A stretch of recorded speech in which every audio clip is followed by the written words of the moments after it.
Lots to talk about. The Liberal leadership contenders enjoy an amicable second debate.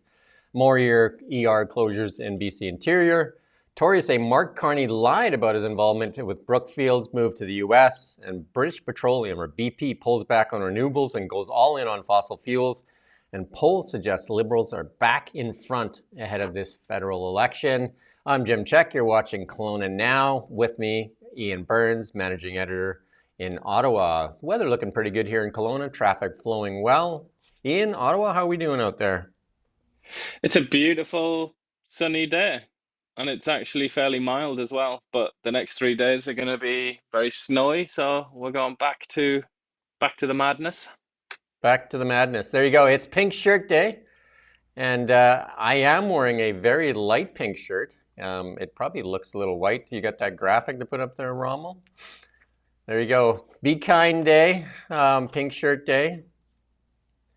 Like I said, I had my red shirt on, which tends to look pink, and and then now I have a light pink shirt on that looks white. But there you go. It's pink. If you're here, it's definitely pink. You just can't win, can you? Can't win, yeah. So if you're trying to go pink, then you're having a tough time. But yeah, um, there you go. High school counselor banned for life in BC after child pornography conviction. Yeah, I mean that's a very bad job to have to be doing that kind of thing as well, isn't it? Because the There's a lot of counselors have trust. pretty sort of intimate relationships with the kids, don't they? So it's pretty Yeah, terrifying that. that's a pretty bad trust to be broken, that's for sure. Um, so he's been his license, his teaching license, has been taken away permanently. He only got a year in jail, though, right? Yeah, and then, like a kind of lots of rules applied after, like he had to submit his DNA and things like that. They're pretty strict with the sort of things you have to do afterwards. And then I think he's got like 20 years or at least on the sex offenders register or whatever it is. But I mean, theoretically, this guy could still go and move somewhere else, couldn't he? Like China or the Middle East. I mean, sometimes that happens, doesn't it? Like disgraced professionals in Western countries sometimes go to more like forgiving jurisdictions, let's say. But who knows? I mean, either way, it's every parent's nightmare, probably, isn't it? To know that there was a teacher or a person in a position of responsibility at a school who was doing, the worst of the worst, really. Abuse of children was interested in at least the abuse of children. Had that material in his possession. Are we not able to get the live up on TikTok, Rommel? I don't see it, but anyway. Yeah, so he was a teacher or sorry, a counselor in the West Vancouver District 45, and he was fired and permanently has taken his teaching license away. Um, the ER closures continue in the BC Interior.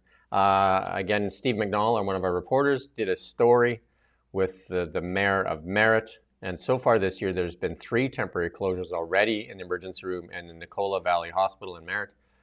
Um, and last year, over the same period, January, February, there was none. They usually had most of their closures in the summertime when the doctors and the nurses are taking their holidays. But this time it's starting early. Yeah, and that's what he said. What he said there. I'd love to tell everyone that everything's sailing along, but it isn't. I mean, that is very gloomy kind of language that you don't often hear from politicians of any kind, really. So obviously, that's an indication of just how serious it is, and just the fact that this continues. There have been promises now for years that this would be fixed, but I mean, at this point, you have to ask, is it actually ever going to be fixed? Because it doesn't really look like it, does it? 23 closures last year, and some of those closures are 12 to 24 hours.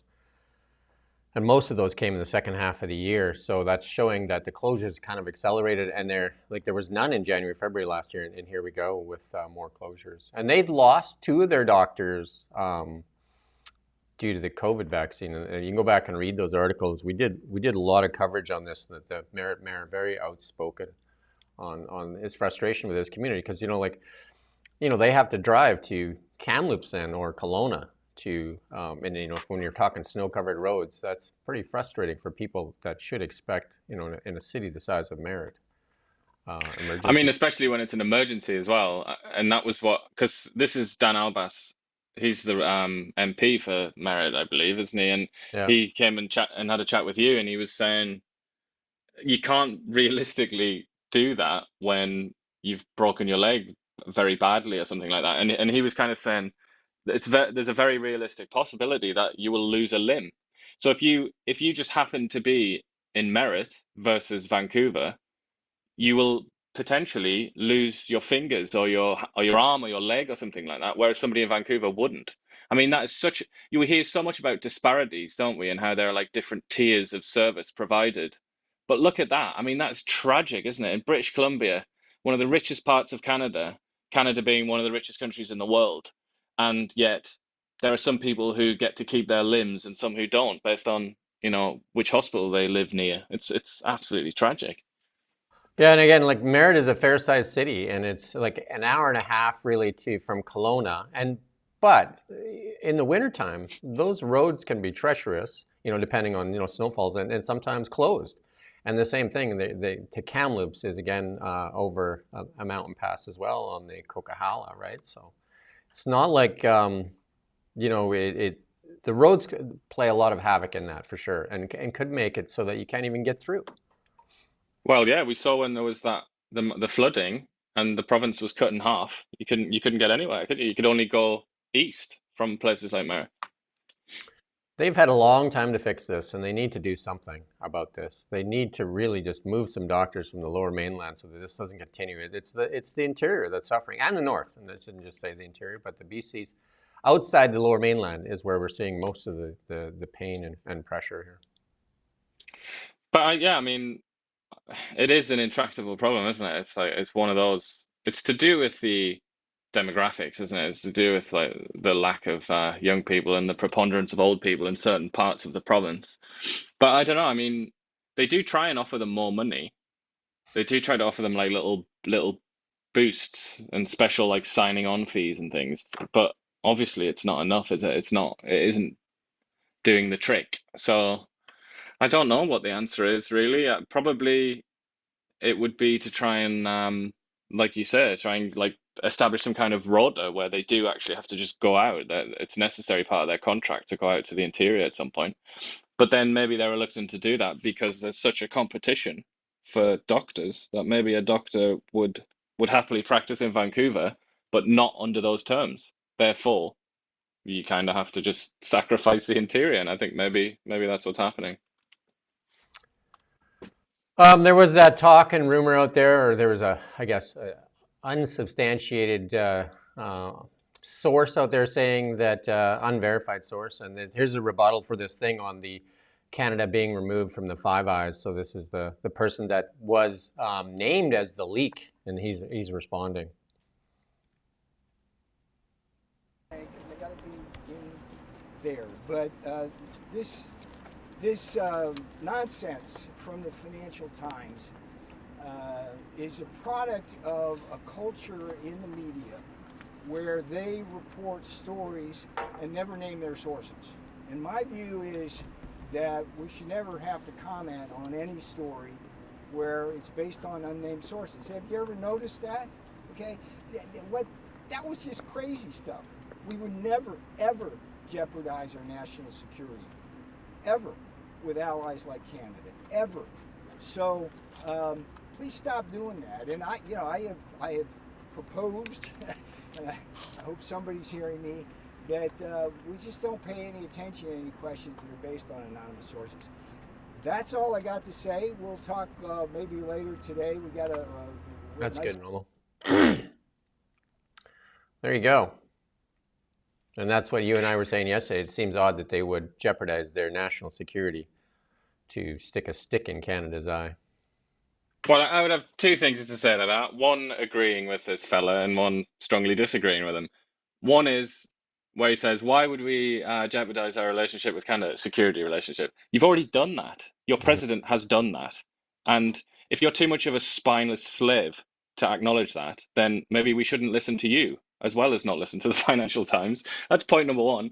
And point number two is, yeah, the Financial Times, CNN, a lot of these big sort of left liberal leaning outlets have for a very long time now been doing this anonymous sources, or anonymous source within the intelligence community, and pretending that that's adequate to write a story. It isn't. It's not adequate. The so-called intelligence community has its own motivations, and they've been putting lies into the press for a century now.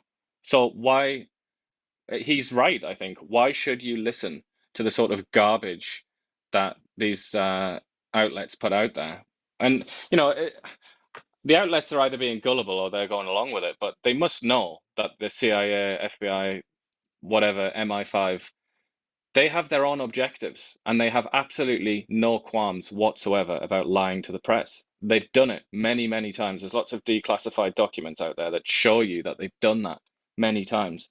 So, yeah, he's right. If it's ever if it's ever about intelligence and it comes out in an anonymous source, I think you're pretty much safe to ignore it. Yeah, I agree with him on that. Yeah, so speaking of the intelligence community, Tulsi Gabbard, who heads up the intelligence community in the United States now, fired 100 NSA agents, supposedly using NSA chat lines to discuss sex and stuff like that. So 100 of them been fired. Yeah, I mean, God, I do find it funny that they get called a community, like as if they all sort of go to church together, go bowling together, or something like that. It's very weird. It's a weird term to use. But yeah, I mean, look, they've been implicated in all sorts, going back decades and decades. They're pretty sort of dishonest, disreputable people, I'm sorry to say. Spies in general. Who'd have thought spies would be dishonest? But they are. And I would just say take absolutely everything that they say and do with a pinch of salt, because your freedom as an individual citizen might depend on that sort of skepticism towards those people. Eleanor Sturko, and we talked about it with Renee Merrifield the other day, doing a lot of work in the fentanyl crisis world. We got a clip here to play from Eleanor Sturko in the legislature. Thank you, Mr. Speaker. Free shipping. 10% off your first order is supposed to be the promotion for buying chocolate from a local store, not for buying ultra-premium cocaine. Online stores like Delix are following the Premier's example of normalizing drugs and pushing safe supply. They'll ship cocaine, MDMA, ketamine, and psilocybin direct to your door. They're going to ship it via Canada Express Post, disguised as a box of chocolates. All you need is a credit card, no questions asked, no proof of age. Years of NDP drug legalization activism running roughshod through this province has emboldened criminals and has increased the demand for illicit drugs. When will the Premier show some real concern for the health and safety of British Columbians and intervene? Hey, Ronald. There you go, Eleanor Sturko. Definitely doing a lot of work in that area. Yeah, but I mean, this is a product of many, many years of cultural attitudes towards drugs, I would say.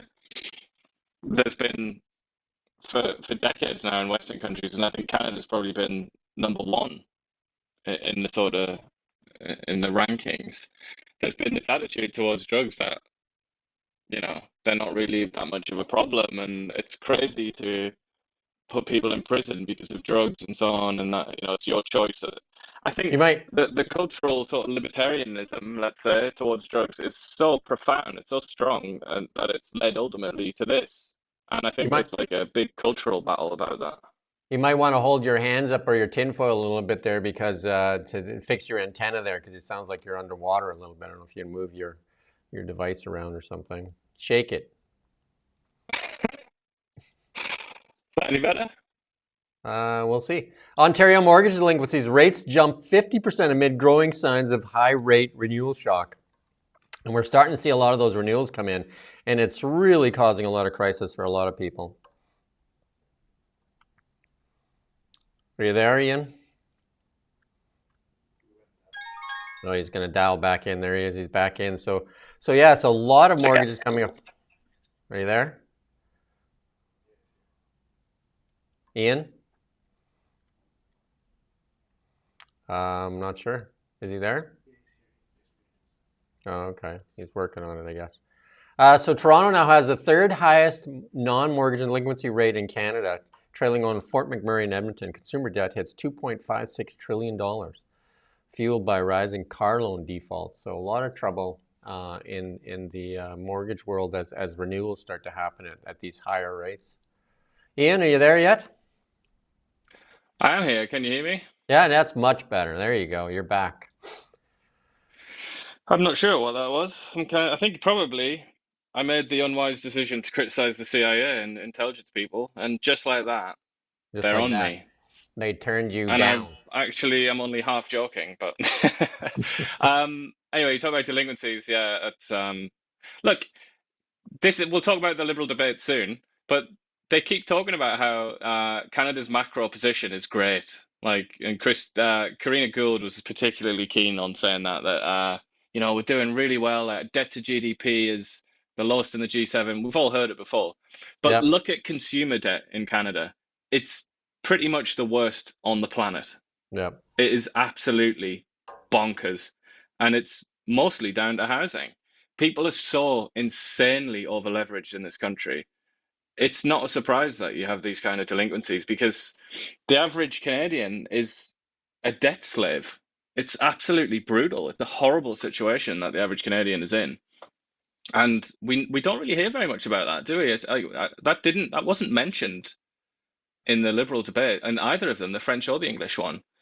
They just look at the macro and they say, oh yeah, in terms of public sector debt or, like government debt, we're actually doing okay. I don't think that really matters very much when your population is like way over 100% GDP indebted. It's terrible.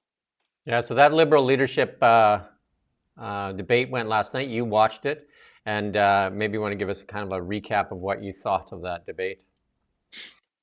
Well, I thought Mark Carney was like very, very reluctant to be aggressive in any way because obviously anybody with any knowledge of how political campaigns work, they know that he's the front runner and he's acting like the front runner. So he's trying to say nothing, do nothing.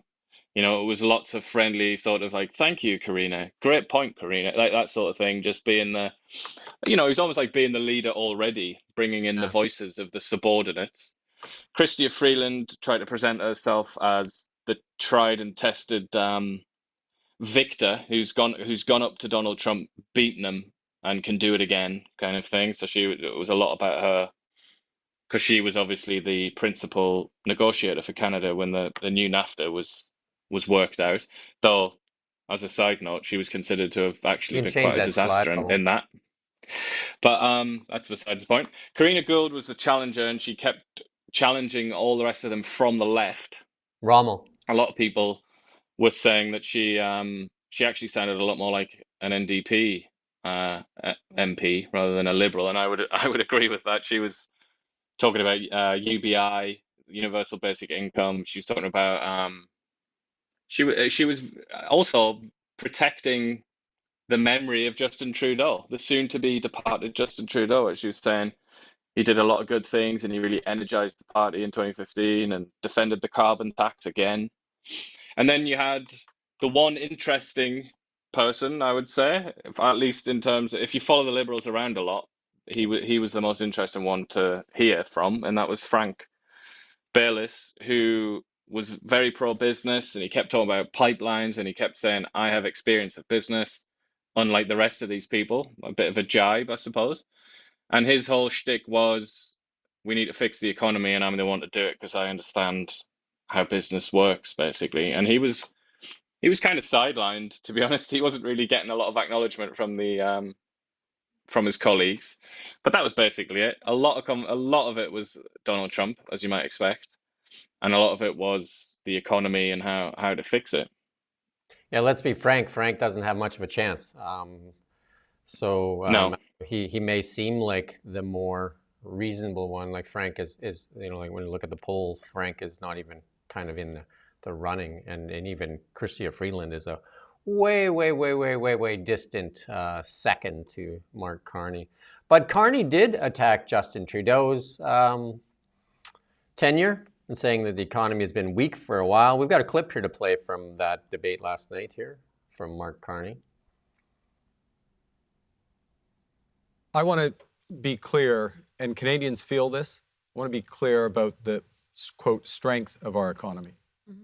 Our economy over the last 5 years has been driven by a big increase in the labor force, which was largely because of a surge in immigration that is now trying to be controlled, and by government spending that grew over 9% year after year after year, twice the rate of growth of our economy. Okay, so our economy was weak before we got to the point of these threats from President Trump. That's why we need big changes. That's the reason I'm here. That's why we need big changes to how we're managing this economy. I want to make one last point, which goes to workers. My plan, it's a time to build across this economy. We can go into more detail. It is going to be a great time going forward to be a worker in Canada. It is going to be a great time to be in the trades in Canada, because we are going to build this country across this country. Yeah, so he came out and acknowledged that our economy was, in big trouble far before Trump became, with his tariffs and that. At least there was some honest acknowledgement of that. And then, Andrew Scheer had a rebuttal there on X there saying that you can't make this stuff up. Carney condemns the economic wreckage of the last 5 years, conveniently leaving out that he was Trudeau's hand-picked economic advisor the entire time. Yeah, although I would say Carney's response to that would be, yes, I was an advisor. I wasn't the decision maker. So he's kind of saying, I mean, his argument will probably be something like, I did not advise Justin Trudeau and Chrystia Freeland to do what they did. I can only imagine that's what he's going to say anyway. So but yeah, when he said that about the economy already being weak, he actually took quite a lot of heat from both Chrystia Freeland and Karina Gould, who said, passive aggressively, I should say, they didn't actually directly have a go at him, but in a passive way, they said, we shouldn't talk Canada down. We shouldn't speak the same way that Pierre Poilievre speaks, and so on. And then that's when they start talking about the macro stuff. Both of them, both Gould and Freeland were saying, in so many words, the economy is great, really, but people don't realize that. Which is, that's the same sort of language that sunk the party in the first place. Yeah. But they're hanging on to it. It's that you can't talk bad about, criticize the Bank of Canada. You can't criticize this. That's been their thing. They hide behind it, and those two have learned that very well. That you're not allowed to criticize. That's been their thing, because obviously they should be criticized, and they don't like criticism, and so that's how they put it out there that criticizing makes it worse. How about honesty? That might be a better thing to do, right? And here's actually some honesty from Mark Carney and saying it. But I would also add, though, if you've been the economic advisor for a number of years and they're not following your advice, then why are you still doing the job? Like, you're taking money for it, and you're being the advisor, and they don't listen to you. That doesn't seem to, like, you would leave then, wouldn't you? Yeah, and the same, obviously, the exact same line should be put to Chrystia Freeland. But I mean, the host of the debate was completely just soft and feeble. She wasn't trying to press them on anything. She was one of the chums. She was being very, she might as well have left the pub with them earlier on to have a good laugh on TV. So there was no scrutiny whatsoever of the Liberals. A lot of the commentary is, you look at it from a different way, that this was the most civilized debate ever, ever in politics. Or it wasn't really a debate, right? It was basically you're there and kind of like acting out a thing, because we already know what the plan is, and everybody seems to know what the plan is, and you're just moving it along and going through the motions for this excuse to prorogue government. There's a couple of different ways. Well, yeah, and there's something that you've mentioned that wasn't brought up. That wasn't even on one occasion. That wasn't brought up. The sort of crisis of Canada being rudderless right now. I mean, did they ask the question, will you call an election? I think they might have asked that in the French one when I cast my mind back, but I don't think they did on this English one. Yeah, But because I I mean mean, that's the question the most thing is, they Canadians didn't have. call them out. They didn't call them out on the most basic things. Like I was just saying there about Freeland was one of the two liberals there on the stage that said, the economy's actually quite good. We've heard her say that loads of times, and obviously she is going to say that because she was in charge of the economy for the last however many years, several years. But when she said that, that kind of just floated on by. The moderator didn't have anything to say. Nobody challenged her on it really. And then within about 5 minutes, it might even have been less than that, she said because it went on to housing, she said the young people in Canada have been denied the same life that their parents had in terms of material possessions and income and that kind of thing, quality of life. And then she said we need to fix that. And I'm just thinking, you just said the economy's doing well. Well, like the Canadian economy is doing, the macro indicators are brilliant, actually, according to you. And you're in charge for that. And you should be, you're saying the Liberals should actually be quite pleased about their handling of the economy. If that's true, why are young people impoverished? Why don't they have the same lives as their parents had? What's the expert? How are those two things both true? It just made no sense to me Well, at all. asking questions that make common sense would force them to kind of like rifle through their talking points and trying to find one that kind of matches up with what you're saying, because they're not speaking authentically. Because if you don't acknowledge Canada's current economic situation, like Carney did, credit there, then you're definitely oblivious to what's going on, and I don't think you're a serious politician. Well, I mean, what made me wonder about the seriousness of the debate, obviously it wasn't a debate, the seriousness of the roundtable friendly discussion that they had was when they started to talk about defense. And it was fantastical thinking. I mean, they were like in a Disney movie of nonsense, basically. There was not even an ounce of reality in that room while they talked about defense, all delusional.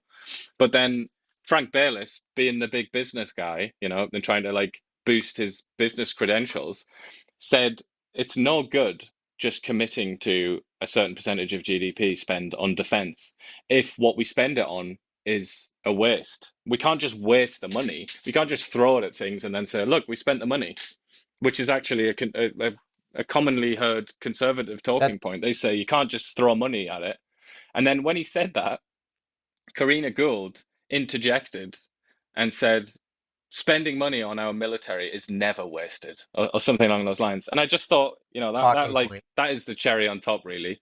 It's Yeah. impossible to waste that money because it's going on the military. So if you spend $500,000 on a golf buggy for the military, then that's not wasted because that's the military. That's money being spent on the military. It's just like Yeah. completely unserious, deluded thinking. And I feel like I just think that's what happens when you don't have scrutiny. That's what happens when you don't have an actual debate, when it's just a lot of friends having a little chin wag together.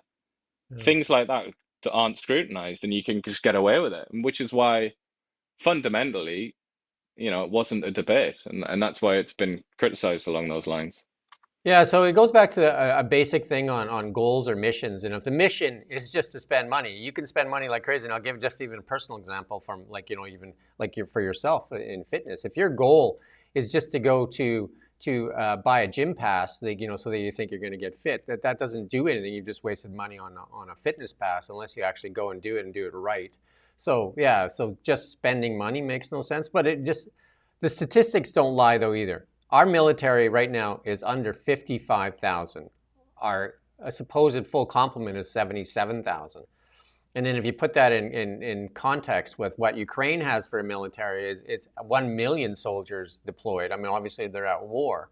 But for the size of our nation and our huge unprotected borders in the north there, 55,000 seems to be very, very, very low, and also very underpaid. It's not even just that what you say about our own borders, because both Melanie Joly and Justin Trudeau have said in the last few days that sending Canadian soldiers to Ukraine is on the table.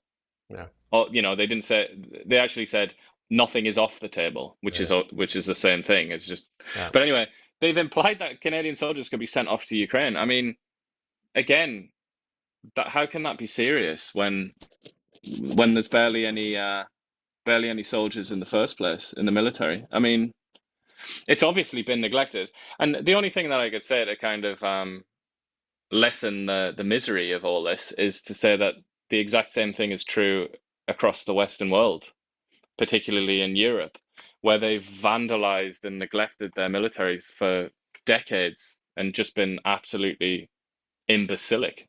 They've been morons about it. And this is now the reckoning. Donald Trump is kind of he is the hammer that's delivering the blow. But this has been in the making now for decades. The European countries and Canada taking the military for granted, and it just feels like something's kind of flipped, and they can't get away with it anymore. Yeah. So people have to realize, and I think most people do, that one thing that the United States has done very well is their military is the top, and that's why, like you just said, Donald Trump has the hammer, and it's working in Europe too. They're respecting the hammer and what he says, and he wields it, and he's definitely a boisterous character that like doesn't know when to like be diplomatic. But there is no doubt that that military is what people fear in the world. It is the hammer, and ours has been neglected because we rest under that umbrella. And look what that's gotten us, right? We rest under their umbrella, and we neglect our military. We neglect our opportunities to find outside sources for our resources. And here we are at the mercy of the Americans. Yeah, and it isn't just Trump, we should add. I mean, Obama was really at the time during his presidency, he was considered to have been the most candid and even like insulting when on that subject when he called certain European countries freeloaders, if you remember that. That was quite an infamous I do. sort of speech that he gave. So, I mean, Obama's been, it never stops fascinating me how similar in so many ways the Obama presidency and the Trump presidency have been. Very similar themes. But, and obviously Biden also, and I'm racking my brains here, but I think also George W. Bush was also a complainer in this area. So it's kind of it's an old complaint I now. think the difference But I between feel like some of it. the difference Sorry, between go ahead. the difference between Obama and Trump is, Obama had a more charismatic delivery, whereas Trump is very unvarnished and direct. Yeah, and Trump likes to play the invisible accordion as well while he does the speeches. That's something else unique to him. But I think it's a little bit of double talk as well from the Americans, because obviously they established NATO, they established military dominance around the world in their own interests. They didn't do it out of the kindness of their hearts. That's a stupid thing to say, or I don't know anybody that believes that. It's because it's obviously Americans don't do anything for free. That's kind of the American psyche, isn't it? That's why Donald Trump's the president, because he promised to go closer to that sort of American attribute. They did this because they wanted global dominance, and it's benefited them for a very long time. And they also, as we've discussed many times, they were desperate not to have a challenger in Eurasia. This goes back, a century at least. They Right. didn't want Europe and Russia to join together and create a potential rival to the United States dominance. This is what it's all about. So for the Americans, all of a sudden now, like particularly with Trump, to say or to hint that they're just going to pull out of NATO basically and not come to the rescue of the Europeans, that's a little bit rich from them.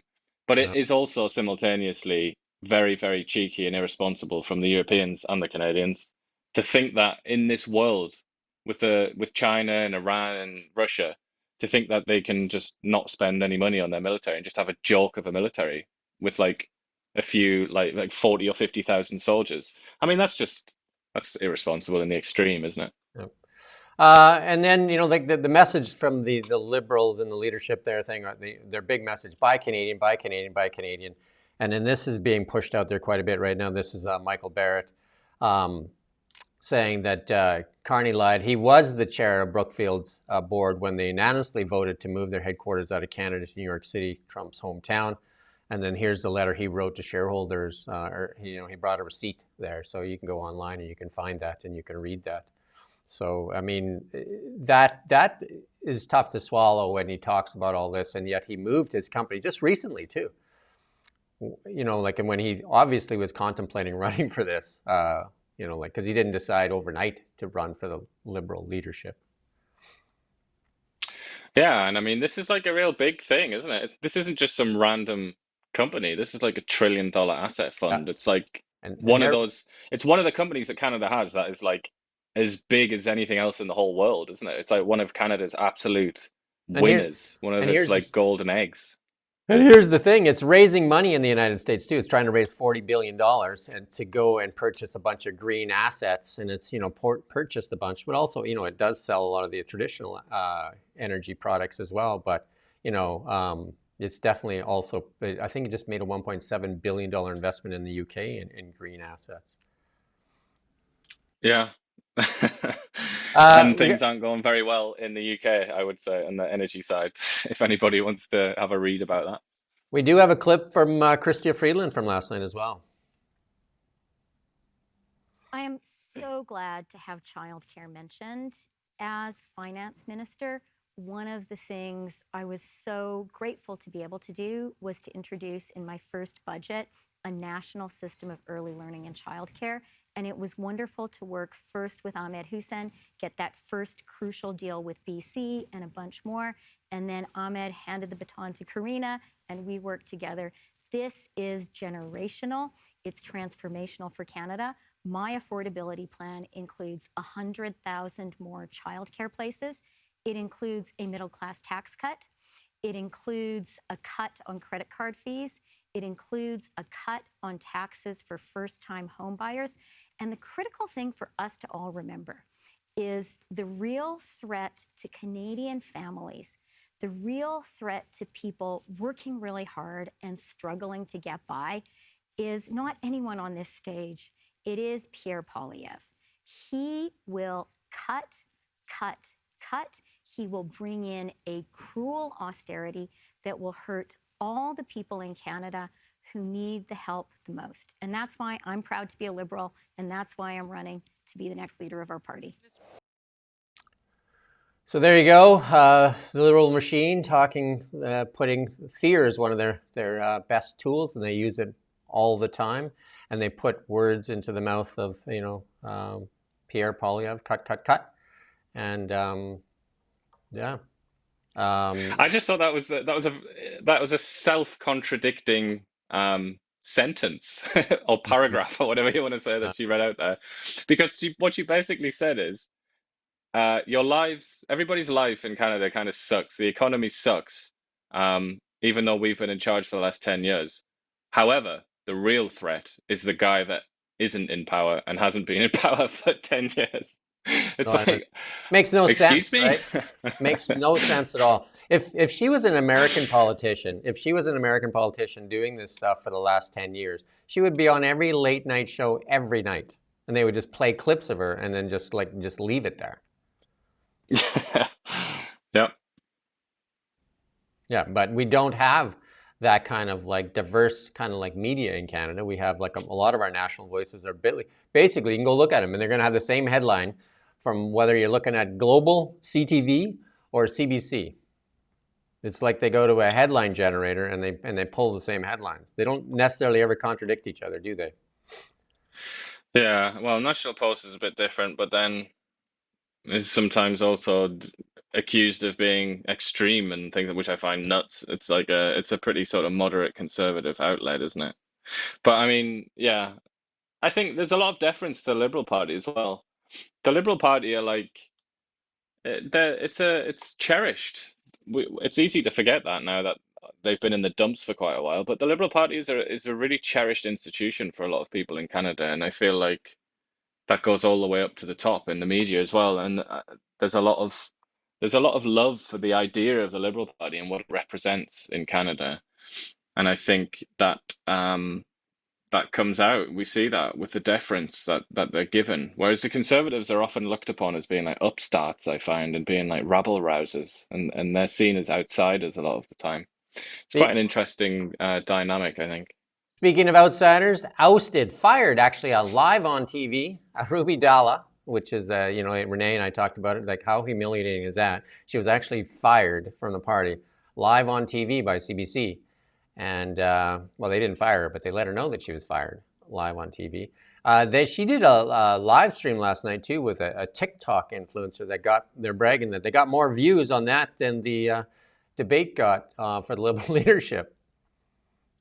That's not hard though, is it? I mean, if you wanna go and find a cat somewhere and record a cat yawning or something like that, almost certainly that will get more views than the Liberal debate. The internet is a funny place, isn't it? I mean, one of the things that is definitely that I see is good for media is in the United States right now.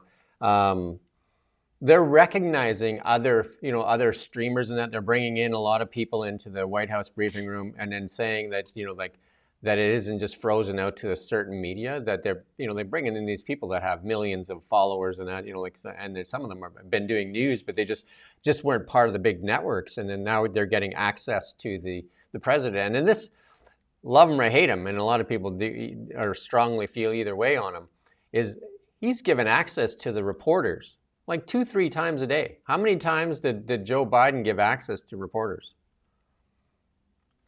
yeah, well, I mean, God bless him. I don't think he was up to it, was he? Poor old fella.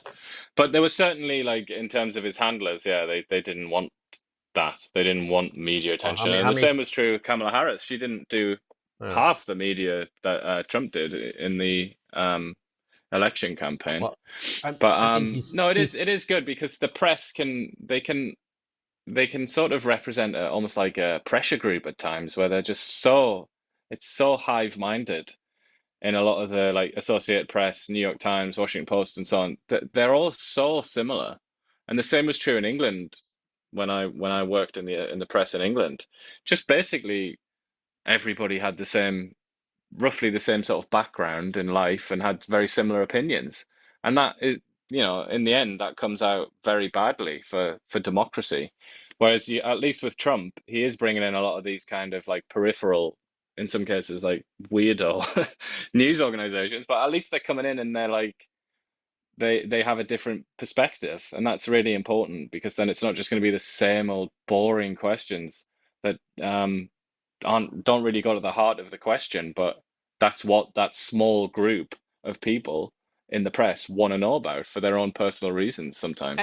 And Polyev says he's going to do the same thing, open up the press gallery, because it's the same thing in Canada here. There's only the select few that are allowed into this press gallery, the parliamentary gallery. And it's, really not fair for a lot of people that, dedicate their lives to this. Indeed. But it does achieve the objective, which is to make sure that it's the narrowest possible window of opinions are allowed into the press gallery. So then the politicians are asked the same boring questions that represent the same boring opinions of a tiny minority of people in Canadian society. And that's one of the reasons that nobody trusts the media. One of many reasons. Some of the comments here is that brought up that Mark Carney's company is being sued by a mayor in Lima, the mayor of Lima in Brazil there, over the actions of Brookfield Asset Management, and that story is out there. That lawsuit's been going on for a number of years now, that legal battle. Is that not Peru? Lima? Sorry, Peru, Lima. Lima, Peru, that's correct. That's correct. I should have our fact checker here. I should turn on our Q thing here. I'm just trying to fill in. There you go. And then the poll, you sent this in yesterday. They sent it to you. Leger sent a poll showing that now that with Mark Carney, I mean, that's what they're, with Mark Carney at the helm, they're saying that it's neck and neck horse race now between the Conservatives and the Liberals. Yeah, there was actually another one released, I think it was yesterday as well. That was, who was that again? Ipsos. Ipsos released one, and that also had the Liberals ahead. So I mean, look, we have to say it every single time just to get it out there. But I mean, polls are very flawed, and you shouldn't necessarily take them as the truth. But they do have an effect. They have a real material effect on how people feel and act, and Yeah. how they spend their money, for example, like donors. So it is very interesting, and it will be very consequential that this has happened. And I'm sure that a lot of Conservative Party members and bigwigs are pulling their hair out now at the prospect that they've blown a 20-point lead.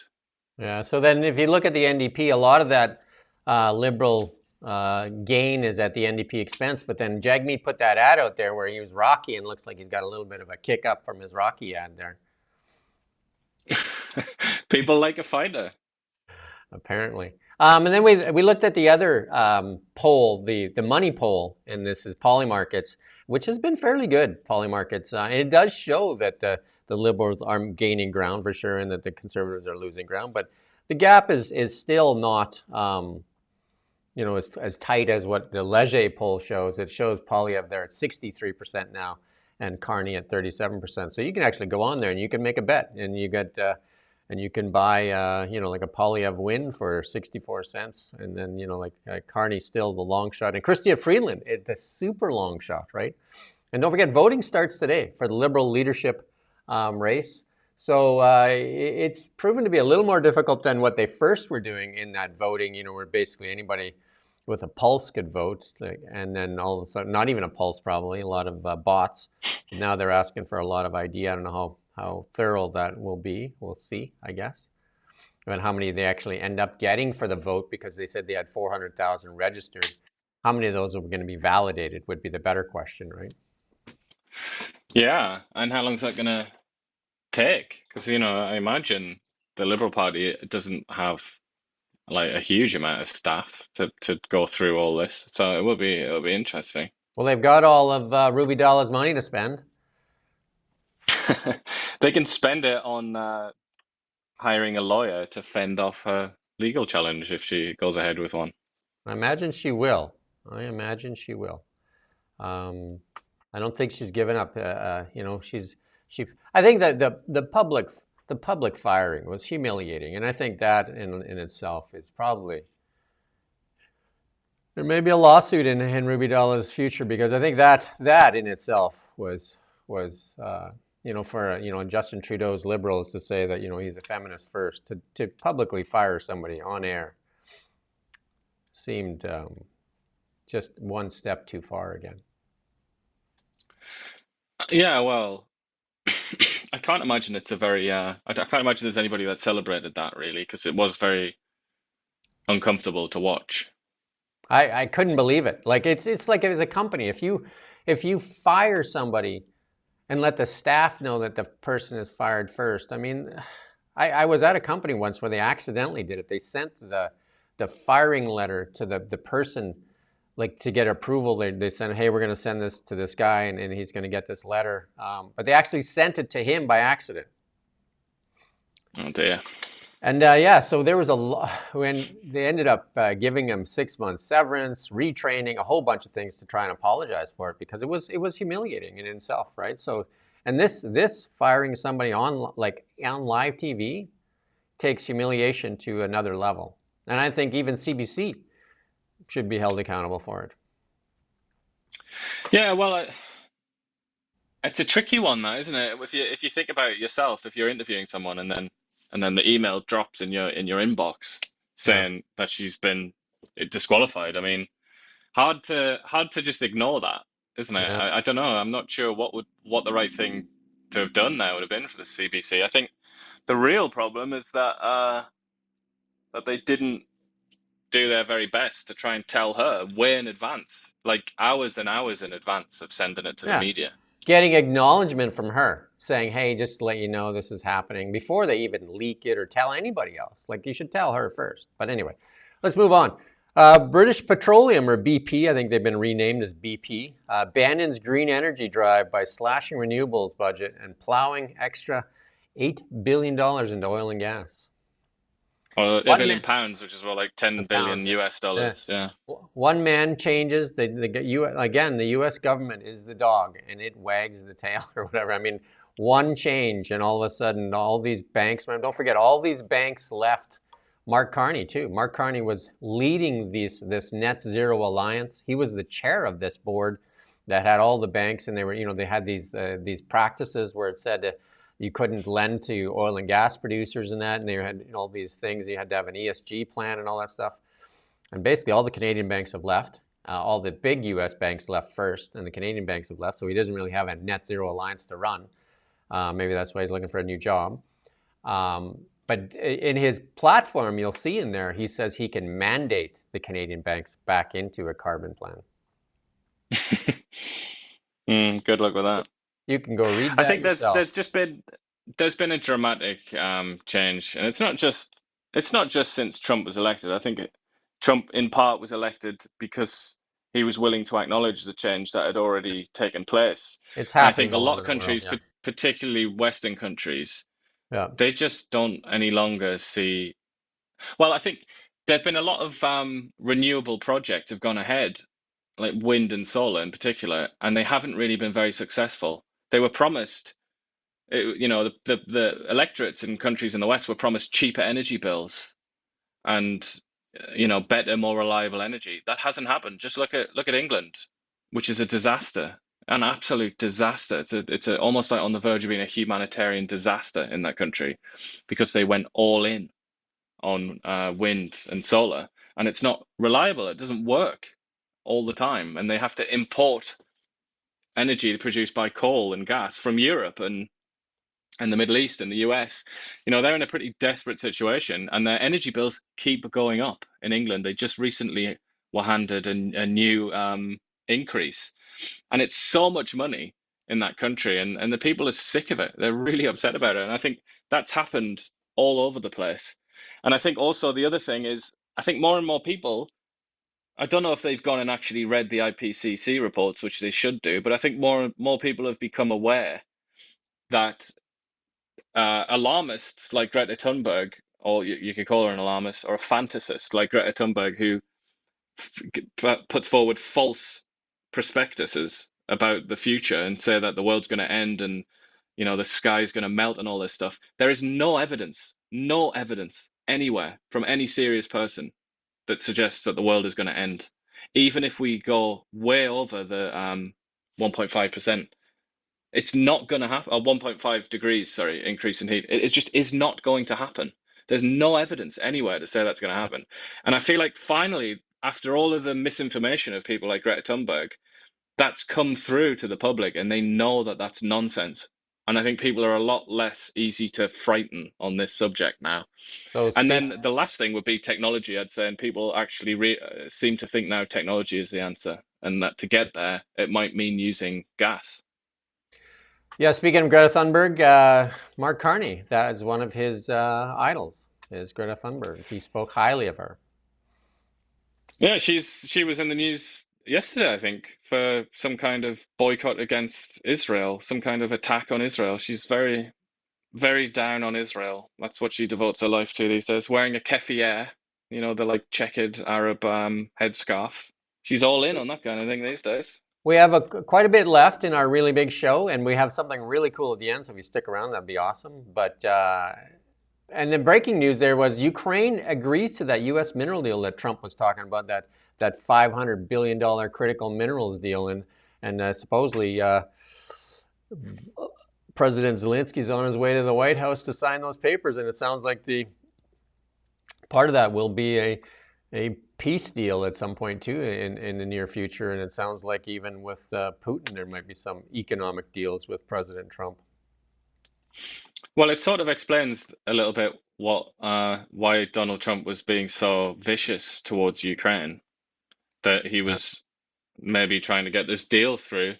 But I can't imagine that that's going to enhance his reputation in the world, even if he does pull this off, and it's peace deal that's a little bit more favorable to Ukraine than we might have expected last week or something.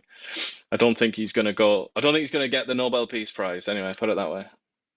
And then Out of the blue, Labrador Premier Andrew Furry says he's done.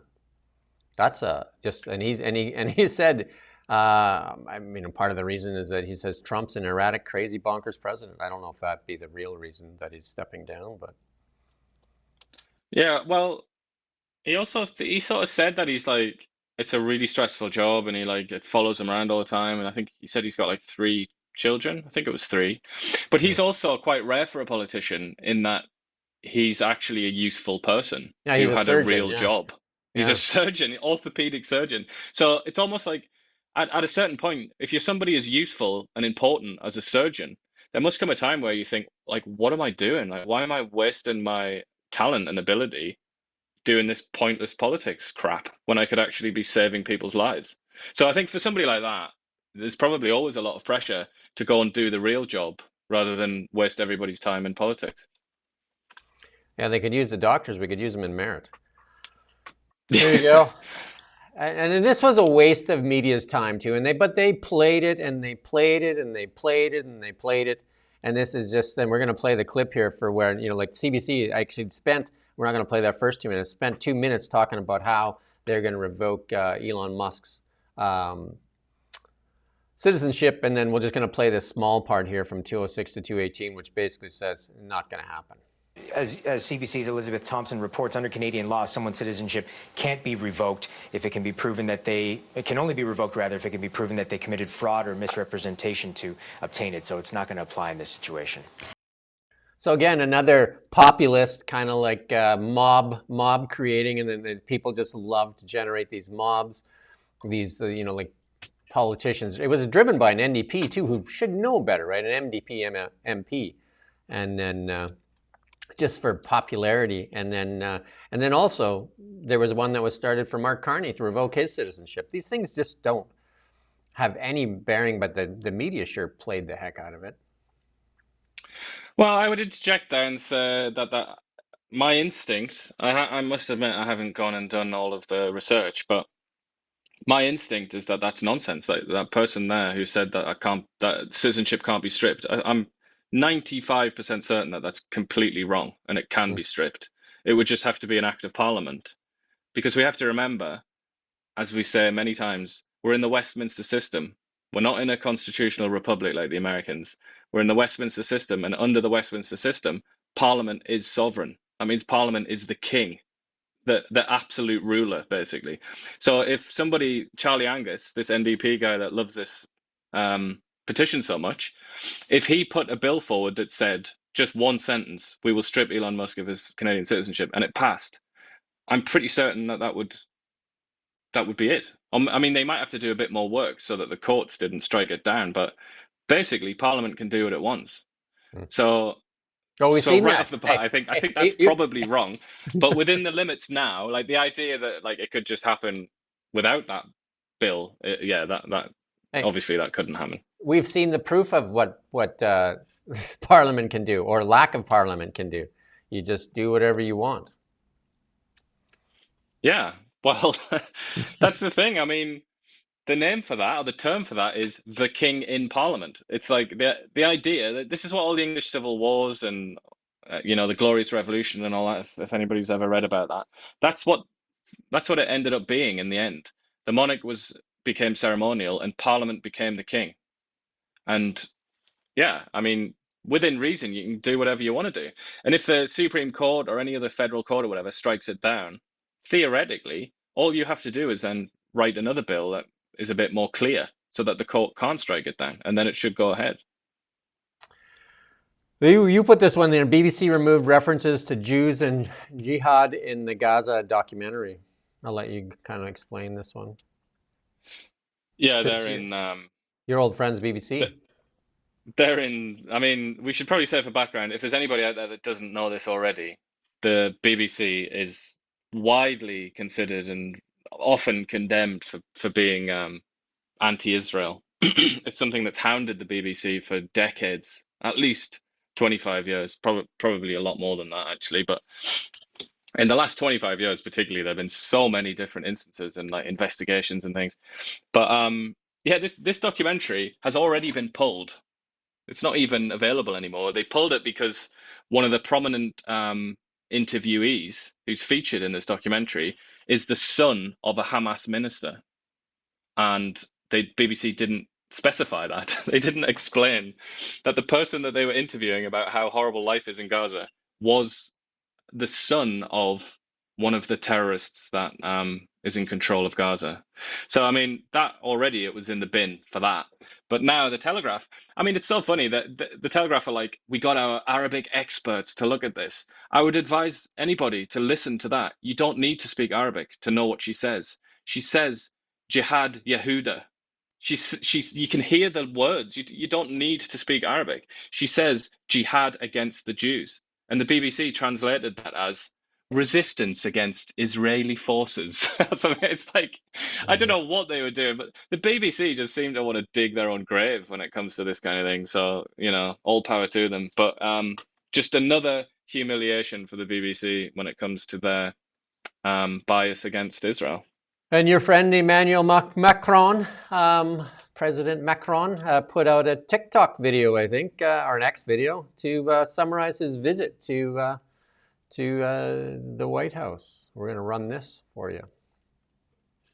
Incredible one. Did you think that was going to happen? I think everything is possible with you. Very famous picture. Here you go. Let the press in, please. Today's a big day in that we had a G7. Mr. President, how do you react? It's been an honor to be with you. You've been my friend for a long time. Our common objective clearly is to build peace, and a solid and long-standing peace. Ladies and gentlemen, the President of the United States and the President of the French Republic. Through centuries, we've been friends, and we are personal friends because we work very well together. The greatest line I've ever heard. The US and France always stand on the right side, I would say, of history. And this is exactly what is at stake today.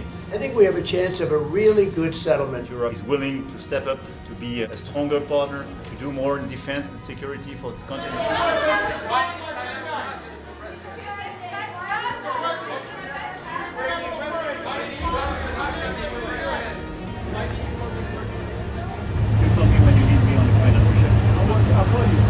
Thank you, Donald. Thank you. Thank you, Donald. Again, we're the jilted girlfriend that's looking from outside through the window and saying, what is going on here? What happened? Like all of a sudden, we're not friends, and France is your best friend? Like, come on. You know what I mean? Like, we're on the outside looking in. And Absolutely.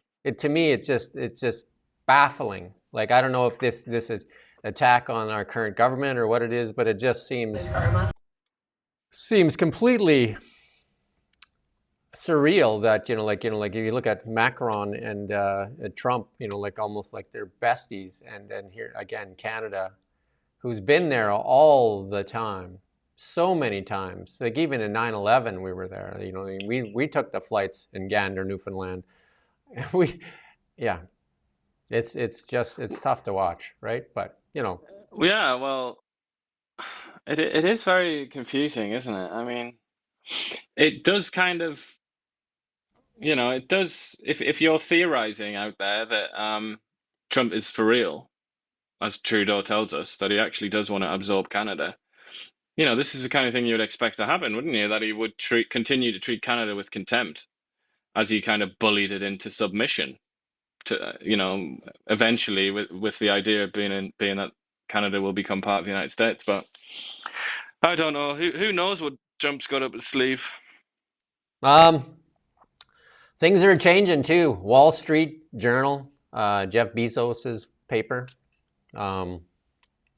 complete shift too in their editorial policy. Their opinion pages. I mean, he basically said the only opinion stuff we're going to write are on two pillars.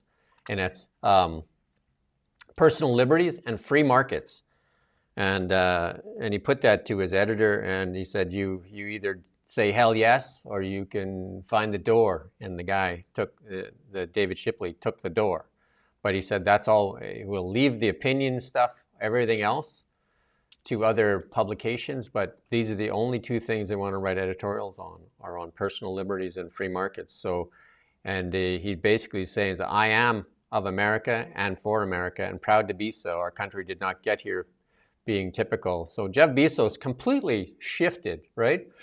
From like almost like an anti-Trump stance when Biden was in power to definitely changing. And we've seen that in the LA Times as well, shifting their editorial focus.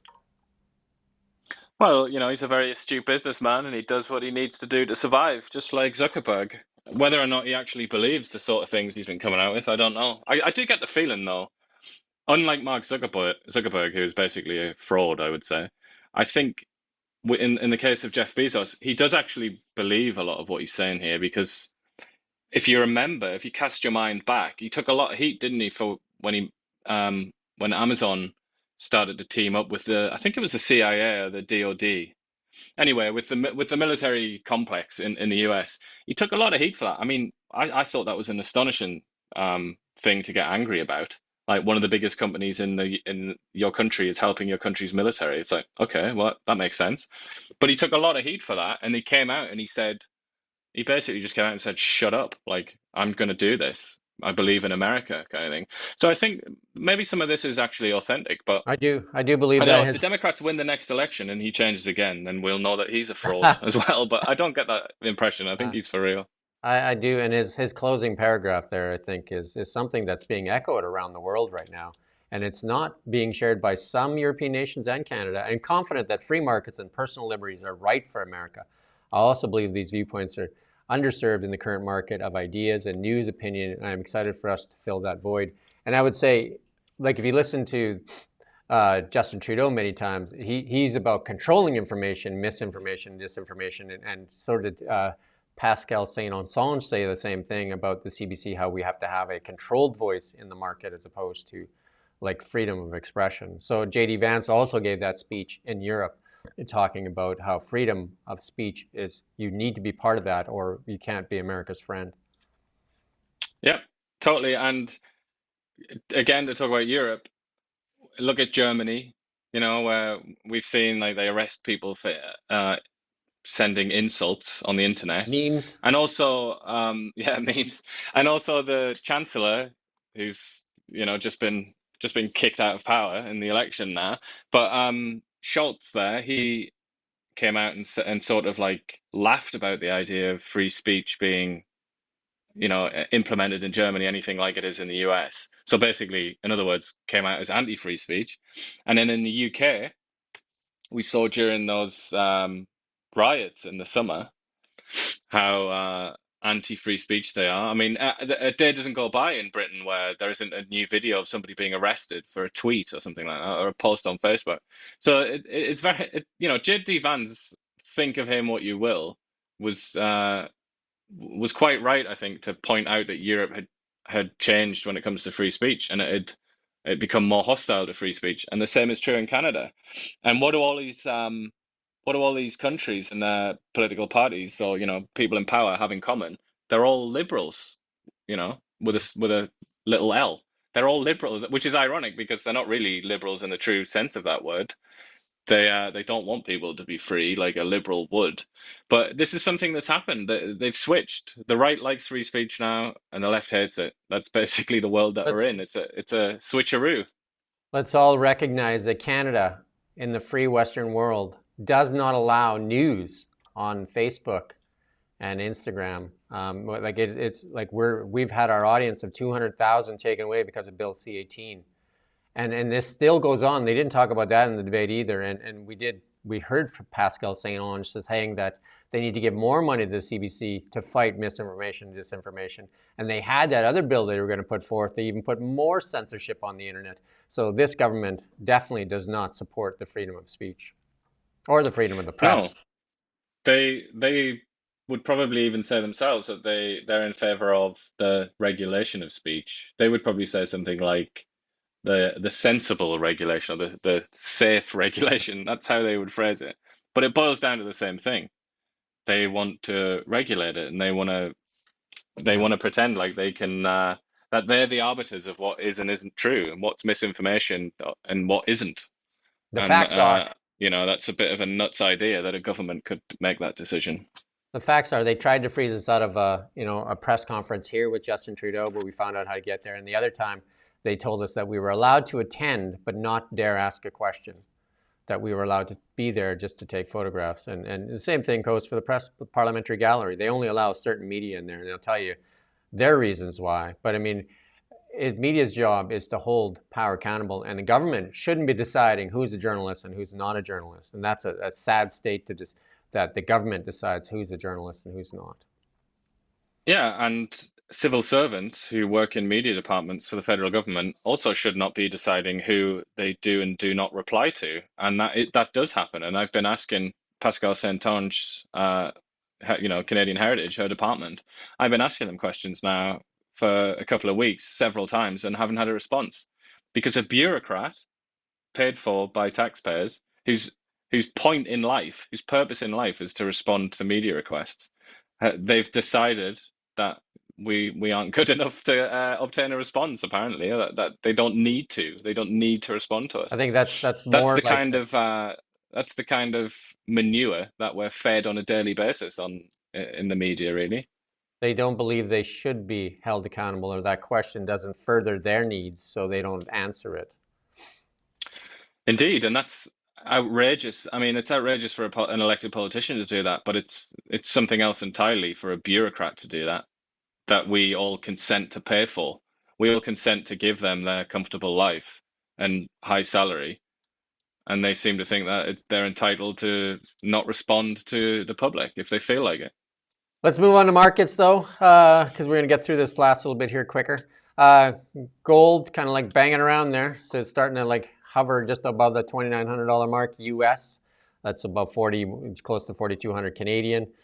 Bitcoin still down. Like, look at it, it fell there in that $86,000 range there. So it looks like it could be building that last shoulder before it runs up. You don't know. Because there's that gap to fill from the November election there too. If it decides to go down and fill that gap, that from the $70,000 mark to the $100,000 mark, there's that gap. Or it could just start its next leg up here. So that's technical. Canadian dollar starting to reflect the ticking clock on the tariffs, right? So it's starting to move down below 70 cents again. Again, if we get an election and we get a pro-resource government, this thing is going to bounce and bounce hard. I would put a lot on that. But until we see that won't be happening. Mark Zuckerberg, in our AI segment, Mark Zuckerberg and of Meta in discussions with Jensen Huang there about building a huge AI project and over $200 billion. I mean, $200 billion, that seems like light compared to what, like some of these other people are doing right now. Like Tim Cook's Apple committed to $500 billion in the US. Lots of investment dollars flowing to the United States. Tons and tons and tons, especially in the AI space. And then there's that Larry Ellison one as well, isn't there? The Saudi one. That's huge.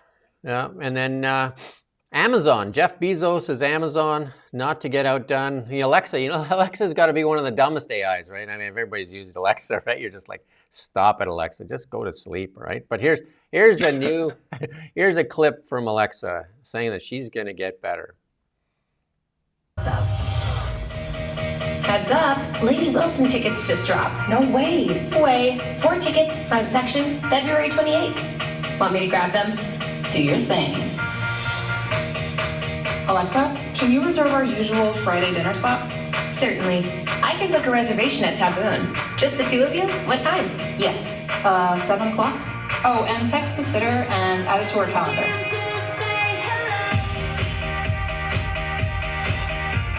I need dinner ideas.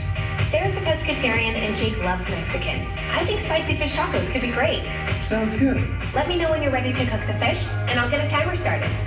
That's good, Rommel. There you go. Alexa promising to be a lot smarter. We'll see, Alexa. I did try it out because Grok 3 has voice.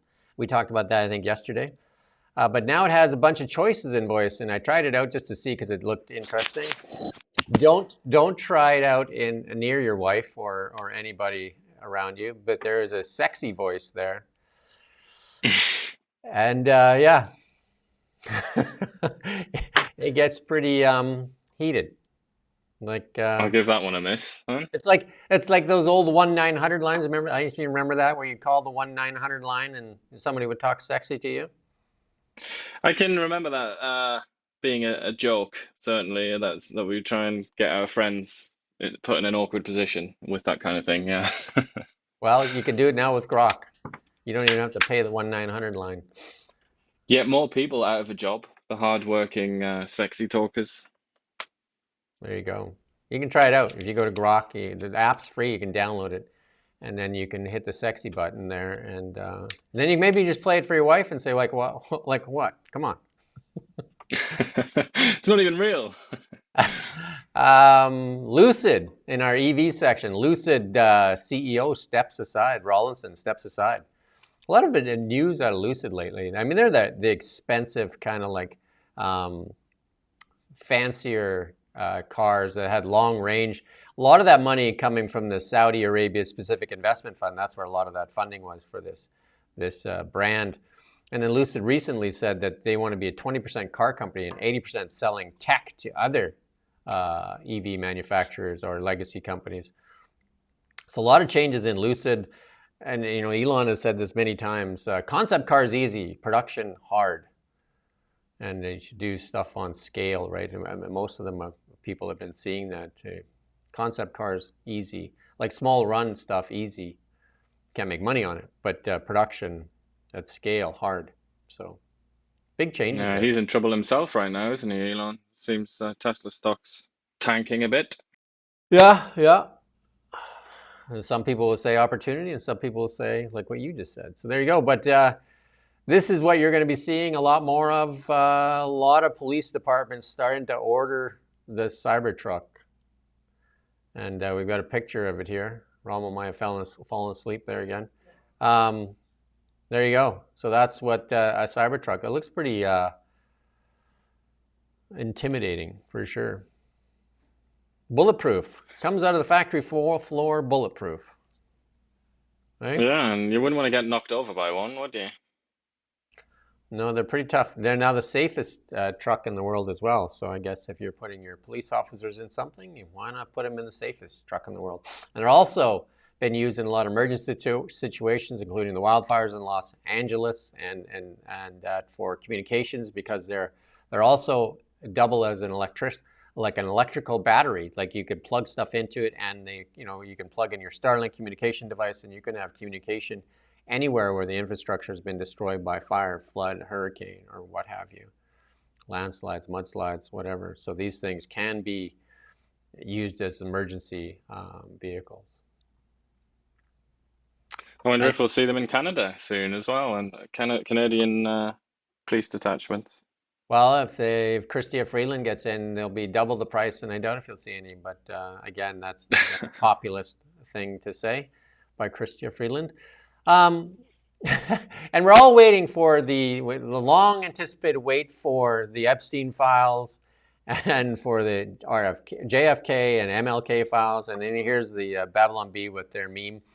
Epstein list hangs itself moments before release. Yeah, something along those lines I think is reasonable to expect. But just at the last minute, we can't quite release all this information. Sorry. So there is a few Republicans out there now, like politicians, senators and congresspeople that are saying, like, you promised the files, let's have them. The American public wants them. More than the American public. I mean, a lot of us are interested in see, because they definitely have these, what conspiracy theories. There are a whole bunch of things out there. Like, the guessing, and it's just this Epstein list, like who's on the list. There's even accusations that prominent Canadian politicians are on that list, and including, some other people and some prominent people in the U.S. They say politicians would be implicated on that list. So where's the list? Yeah, well, I mean, what other reason would he have had, Mr. Epstein and Mrs. Maxwell? What other reason would they have had to have had that surveillance system? Very, very sophisticated, complex surveillance system with it had a room dedicated to all of the monitors and the cameras and everything. I mean, I don't think they were just doing that for their own perverted reasons. I think they actually were trying to get leverage. That would be the obvious assumption. Well, I mean, there's a lot of conspiracies or whatever, or theories. I don't know. You say conspiracy now, it's like to discount it, but a lot of these conspiracies have turned out to be true. Theories out there that it was a CIA op to compromise people so that you can have leverage on them. Yeah, certainly an intel op. I mean, there's evidence of this having been done in the past, and you mentioned the CIA. The CIA did do this kind of thing in other countries. I mean, obviously, I think they would dispute that they'd ever done it in the US, but they did try it elsewhere. I mean, it's classic, isn't it? The Russians as well, they've done this kind of thing many times over the years. Well, we've been promised the JFK thing forever, right? That they're going to release it, and nobody ever seems to want to release it. And like, so there's a few of these big kind of myths out there or whatever. Like they're supposedly going to go tour the gold at Fort Knox as well. So let's see it. Let's see it. Show me the money. Show me the money. Exactly. Show me the money. Show me the files. And show us what happened to one of the most storied presidents of the United States, famously, who said, ask not what you can do, or ask not what the country can do for you, ask what you can do for the country. And also the president at the time of the Apollo landing. One small step for man. That was Nixon, actually. It was the president at that time. Did I mess that up too? But it was JFK that said, it's JFK that kind of gave the challenge. He's the one that said, we should do it in this decade. And obviously, they just achieved that in 1969, didn't they? Yeah, he would have been president still. How's that?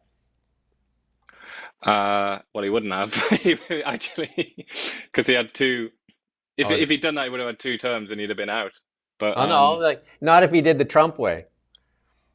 Yeah, if he'd done the Trump way and did an extra term and made himself dictator for life or whatever it is. No, the Trump one, when you're in for 4, get knocked out for 4, and then you're back for 4. Right? Yeah, that's true. There you Indeed. go. I tried to make it work for myself, right? So there you go. Well, you won. You won that round. Congratulations. I'll put it on the scorecard here. It's been a longer show today. A good show though. I liked it. So as long as we like it, right?